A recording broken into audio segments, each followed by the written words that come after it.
सत्यपाल मलिक का इंटरव्यू राहुल गांधी कर रहे थे तो मुझे अच्छा नहीं लगा। अच्छा अपने लिए नहीं कि भारत की पत्रकारिता अब इस हाल में हो गई कि विपक्ष के नेता को पत्रकार बनना पड़ रहा है और जो पत्रकार है वो विपक्ष की हत्या कर रहा है।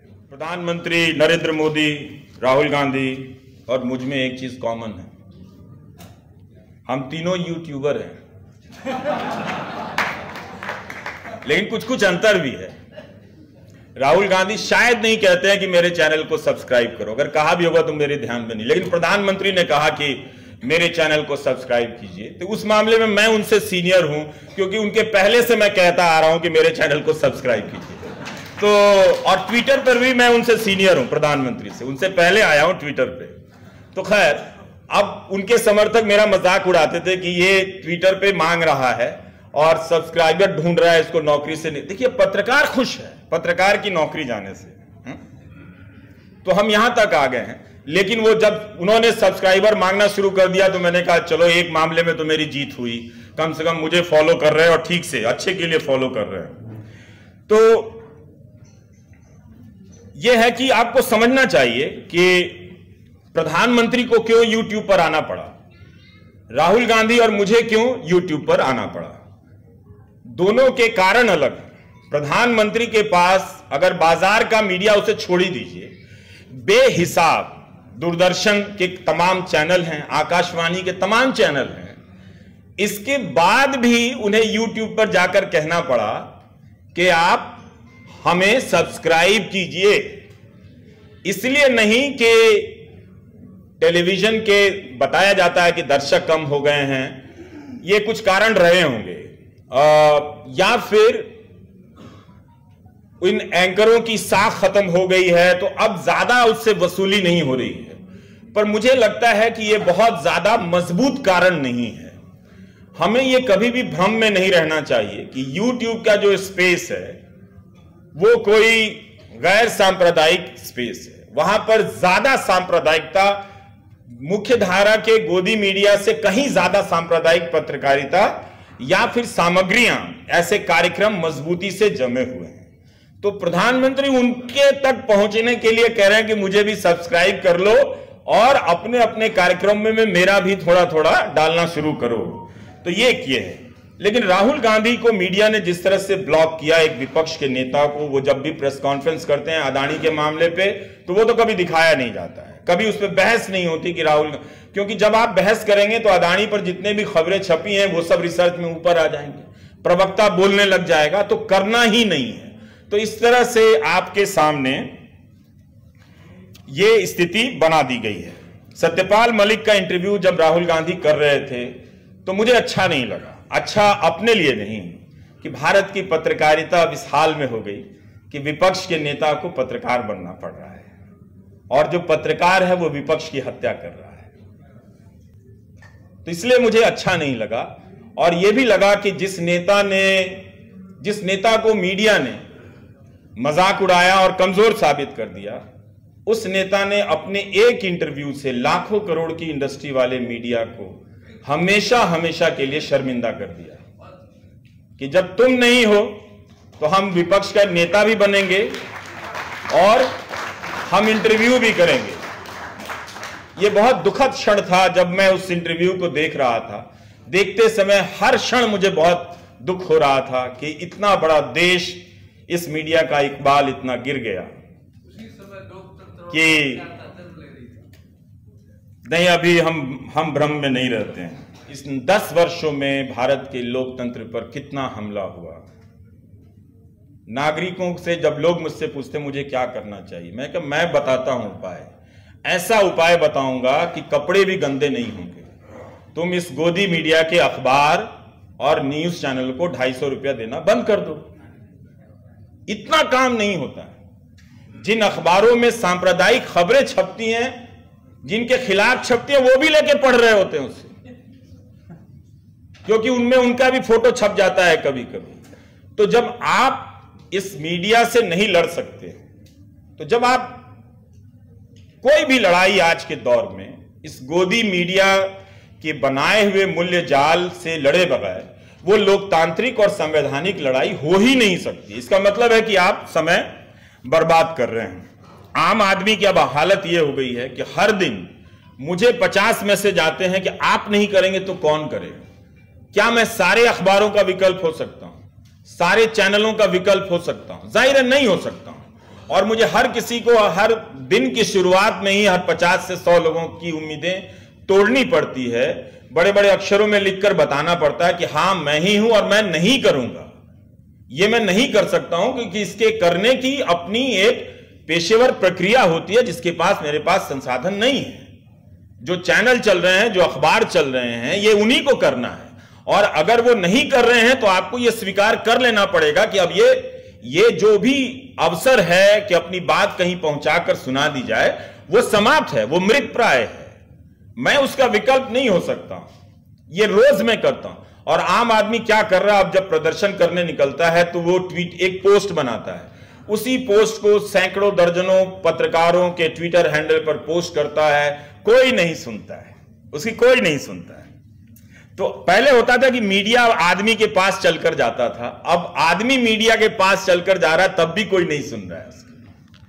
2019 में ऑस्ट्रेलिया की केंद्रीय जांच एजेंसी ने एबीसी न्यूज चैनल पर छापा मारा और एक पत्रकार के घर भी छापे पड़े थे।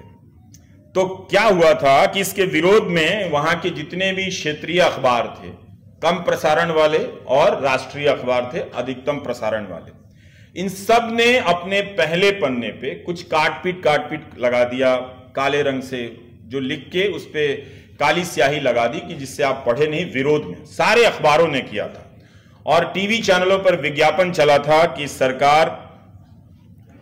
जब सरकार आपसे सच छुपाना चाहती है तो वो क्या है जो छुपाना चाहती है। इस तरह से चला था उस देश में। हम मदर ऑफ डेमोक्रेसी, क्या हमारे यहां चल सकता है? नहीं चल सकता है। तो ये, और इन पत्रकारों ने रिपोर्ट क्या की थी? रिपोर्ट ये थी कि अफगानिस्तान में ऑस्ट्रेलिया की सेना ने किस तरह से युद्ध के नियमों को तोड़ा है और युद्ध का अपराध किया है। क्या आप आज के भारत में इस तरह की स्टोरी की कल्पना कर सकते हैं? नहीं कर सकते।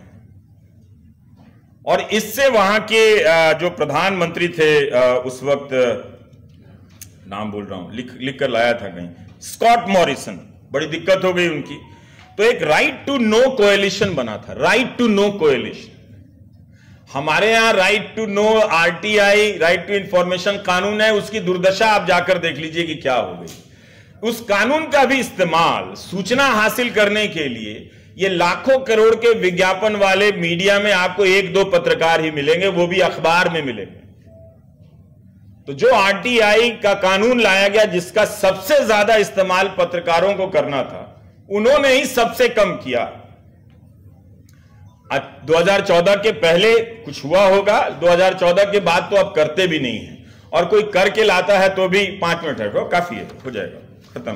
तो इस तरह से 2018 में अमेरिका में भी बॉस्टन ग्लोब के नेतृत्व में करीब करीब 300 अखबारों ने संपादकीय लिखा था, प्रेस फ्रीडम के लिए लेके लिखा था। तो ऐसा नहीं है कि मैं पश्चिम के अखबारों को आदर्श के रूप में पेश कर रहा हूं, अभी तो बिल्कुल भी नहीं कर सकते। इसराइल और गजा को लेकर जिस तरह से उनकी रिपोर्टिंग है वो बहुत खराब है, लेकिन उसी रिपोर्टिंग में उन्हीं चैनलों के प्रतिनिधि आप देखेंगे जो गजा में मारे जा रहे हैं। 28-29 पत्रकारों की वहां पर हत्या हुई है इस युद्ध में, और ये चैनल कम से कम इसमें इतना लिहाज बचा हुआ है कि कह रहे हैं कि हमारे संवाददाता हैं। मुझे ठीक से नहीं मालूम कि ये इनके पूर्णकालिक संवाददाता हैं या अंशकालिक हैं, स्ट्रिंगर हैं, लेकिन फिर भी ये कहना कि ये हमारे संवाददाता हैं। और इसी दौर में आप देखिए कि वहीं के पत्रकार हैं जो उस युद्ध क्षेत्र से रिपोर्टिंग कर रहे हैं, उनके अपने बच्चे मारे जा रहे हैं, परिवार के लोग मारे जा रहे हैं, फिर भी वो रिपोर्टिंग कर रहे हैं। तो क्या इस तरह का सपना और जज्बा इतने बड़े देश में है? नहीं है। अब तो कोर्ट पे भी आप क्या ही कहें, उनका जज लोग दुखी हो जाएंगे कि हमारे बारे में भी छोड़ता नहीं है। तो इस तरह से आप देखिए कि कितना एक जरूरी पेशा था, डॉक्टर की तरह ही एक जरूरी पेशा है। डॉक्टर भी वहां से नहीं भाग रहे हैं। अल शिफा अस्पताल के डॉक्टरों ने तो मैदान छोड़कर नहीं भागे, वो वहां टिके हुए हैं। कायदे से आज के मीडिया में वो उन्हें हीरो बनाया जाना चाहिए था कि ये कौन लोग हैं जो अपनों को मरता हुआ देख रहे हैं, दूसरों को बचाने की कोशिश कर रहे हैं, पता है कि बिजली जाएगी और अस्पताल पर बम गिरने वाला है, ठीक से पता है, 100% पता है कि यही होने वाला है, तब भी वो मरने के लिए वहां पर खड़े हैं। लेकिन खैर 7 फरवरी 2023 को, मैं अब बात खत्म कर रहा हूं, प्रधानमंत्री नरेंद्र मोदी ने कहा था कि इन लोगों को ईडी का धन्यवाद करना चाहिए कि ईडी के कारण ये लोग एक मंच पर आए हैं, ईडी ने इन लोगों को एक मंच पर ला दिया।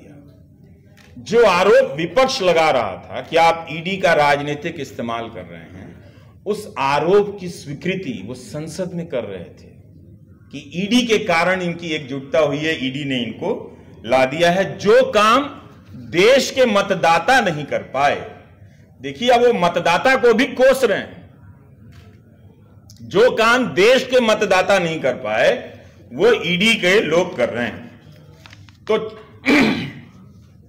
तो ये एक सवाल था। और इसी साल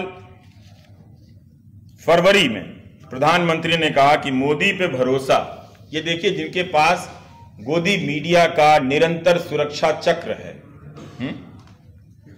वो कह रहे हैं कि मोदी पे भरोसा अखबार की सुर्खियों से पैदा नहीं हुआ है, मोदी पे भरोसा टीवी पर चमकते चेहरों से नहीं हुआ है। जिन्होंने कितनी खिदमत की उनके बारे में वो कह रहे हैं कि मोदी पे भरोसा अखबार की सुर्खियों से पैदा नहीं हुआ, मोदी पे भरोसा टीवी पर चमकते चेहरों से नहीं हुआ, जीवन खपा दिया है, पल पल खपा दिए हैं। एक और बयान है अशोक जी, वो मैं कहना चाहता हूं। 2019 का चुनाव हो रहा था, इंडियन एक्सप्रेस के राजकमल झा और रवीश तिवारी अब नहीं है, उनका इंटरव्यू है और उस इंटरव्यू में एक लाइन है, मैं अक्सर सोचता हूं कि उस स्तर का अखबार क्यों नहीं इस लाइन को हेडलाइन में डाला था, और क्या ये एडिटोरियल चूक थी? ये हो ही नहीं सकता है। हम सब जब किसी बड़े नेता का इंटरव्यू करते हैं तो उसकी एक एक बात पे बहुत गहरी निगाह होती है और उसकी 3-4 बातों में से हम चुनाव करते हैं कि किस लाइन को हम हेडलाइन बनाएं जो लगे कि उसका न्यूज वैल्यू ज्यादा है। तो प्रधानमंत्री कहते हैं, whether news gets published is not the only thing in a democracy. समाचार प्रकाशित होता है या नहीं, लोकतंत्र में यही एकमात्र चीज नहीं है। नमस्कार। खबरों में बने रहने के लिए फोरम 4 को सब्सक्राइब करें और नोटिफिकेशन पाने के लिए बेल आइकन दबाएं।